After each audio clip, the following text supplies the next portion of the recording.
Alright guys, I'm not gonna lie, over the past couple of months, crypto has been more boring than a Biden rally. But I think that's all getting ready to change, if not because the price goes up, but because crypto is about to go to war. At the time of recording, Bitcoin is at about $69,500, which is up a couple of thousand from the last time I made a video.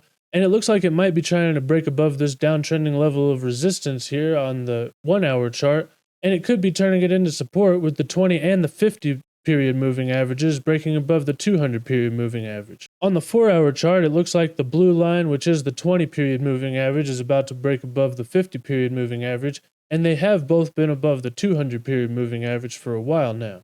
The last time we saw this blue line cross above the green line was back here on May 15th, and after that the price increased by about 15% over the next few days.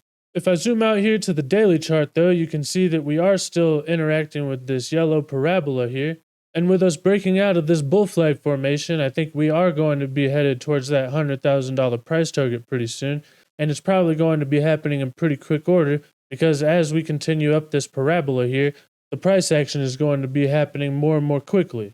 But what's this war I'm talking about that crypto is about to go through? Well, if you hadn't heard, according to this article on CoinDesk, it looks like the US President Biden has vetoed that resolution overturning the SEC guidance on SAB 121. Not only is Biden now going against yours and my interest, but they're also going against the interest of all of Congress, and this resolution would have made it possible for banks to actually be able to custody your cryptocurrency instead of just Coinbase. Coinbase is good and all, but it would probably be best for our eggs to not all be in the same basket, as they say. And these banks are highly regulated, so maybe we wouldn't see as many collapses in the bear market whenever it came to fruition. And you would really think that Biden and these Democrats would want regulated entities to be the ones custodying our cryptocurrency. But really, they don't want any of us to be invested in cryptocurrency at all because they want to introduce a CBDC and take away all of your rights. He vetoed this thing at pretty much the same exact time that Trump was being convicted on all of his counts. And if you haven't figured out that Biden is a dictator yet, well then maybe this will convince you. At the same exact time, Biden also allowed Ukraine to use US weapons to strike inside of Russia, according to this article on the New York Times.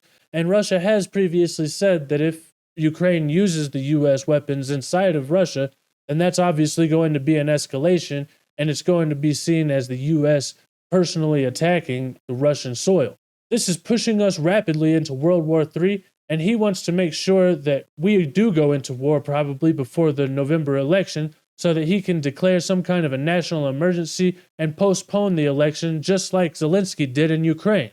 Our democracy, or really our constitutional republic, is falling apart right in front of our eyes, and it's getting worse and faster, so we need to stand up and take back control really fast, or else things are going to continue to escalate until we follow the path of almost every other communist and socialist country, and we're going to end up with things like famines and genocides and all kinds of really messed up things. If you guys don't think that it can happen here in America, well then I guess we're going to have to wait and see, because people seem like they're still asleep, and these evil politicians are starting to realize that some people are waking up, so they're going to have to fulfill their plan and take away our rights as quickly as they can before we rise up.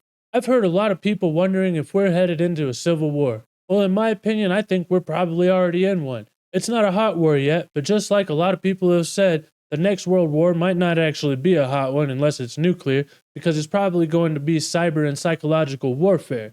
That's absolutely what we've been going through right now, with the Republican Party being shadow banned and everybody being censored online. And these algorithms are designed specifically to attack you on a psychological level, which has been dividing the country, and it seems like we're rapidly heading to some kind of a tipping point. Elizabeth Warren has been leading the charge as the head of the anti-crypto army, and she's going to continue to attack your financial freedoms until you don't have the right to transact peer-to-peer through any cryptocurrency or the US dollar. And then once she takes all of your rights away, they're going to introduce the CBDC, and if you don't do exactly what they say and censor yourself according to their narrative, well then you're going to have your money just turned off and you're going to be shunned from society. So a lot that banks do wrong, if you think we could improve that in a digital world, the answer is sure you could. But in that case, let's do a central bank digital currency. Are you there? Oh, for a central bank digital currency? Yeah. Yes. I think it's time for us to So move essentially, in that direction. because This is exactly why the Democrats' battle against Donald Trump and their battle against the cryptocurrency industry is one and the same. They're trying to take away your rights, and cryptocurrency and Donald Trump both represent the biggest threats to their agenda. I will ensure that the future of crypto and the future of Bitcoin will be made in the USA, not driven overseas. I will support the right to self-custody to the nation's 50 million crypto holders. I say this with your vote.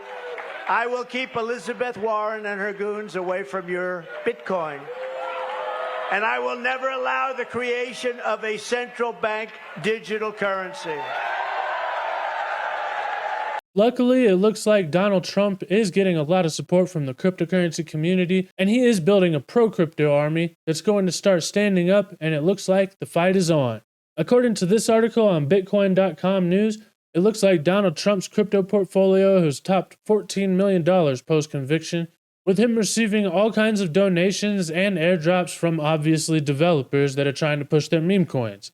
He also received more than $50 million in small dollar donations, and now it looks like Coinbase is also joining the fight, with them putting together a $25 million fund for lobbying to try to replace the anti-crypto members of Congress. The battle for cryptocurrency, your freedoms, and the heart of America is heating up. And at this point, voting for a Democrat is basically voting against every single one of your interests. So let me know in the comments, what are you guys doing to support the crypto army and to fight for your freedoms? Either way, thank you guys so much for watching, and don't forget to hit that like and subscribe button if I brought you value. But most importantly, don't forget to do only good every day, and I'll see you guys next time. Bye.